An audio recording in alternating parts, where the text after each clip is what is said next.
Si on vous dit consommation d'énergie, vous pensez énergie consommée par l'occupation du bâtiment, chauffage, eau chaude, climatisation.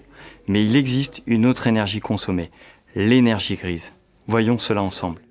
Approche bioclimatique, renforcement de l'isolation, installation de systèmes performants et intelligents, tous ces efforts sont faits pour réduire les consommations énergétiques liées au fonctionnement du bâtiment. Mais le bâtiment consomme aussi une énergie appelée énergie grise. Cette énergie n'est pas liée à l'usage des équipements du bâtiment, mais à l'énergie requise tout au long du cycle de vie du bâtiment et des éléments qui le composent. L'énergie grise, c'est l'énergie nécessaire à la conception du bâtiment, à l'extraction des matières premières et à leur transport, à la fabrication des matériaux et des produits employés, à leur transport vers les sites de distribution, à leur stockage, à leur livraison sur le chantier, à leur mise en œuvre, à l'élimination et au traitement des excédents non réutilisables, mais aussi au recyclage des matériaux en fin de vie. L'énergie grise, peu connue et peu visible, représente une part essentielle de l'impact environnemental d'un bâtiment.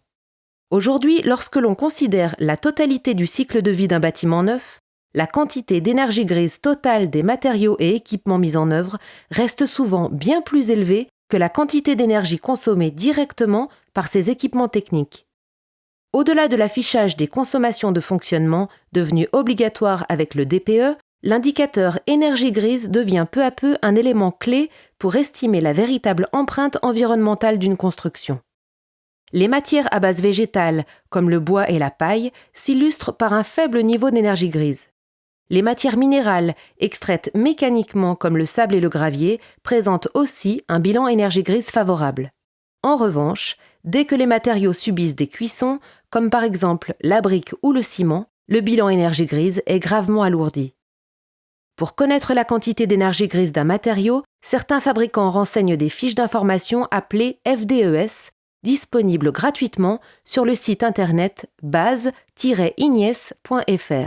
Ces fiches contiennent de nombreux critères sur les impacts environnementaux et sanitaires des produits et équipements du bâtiment.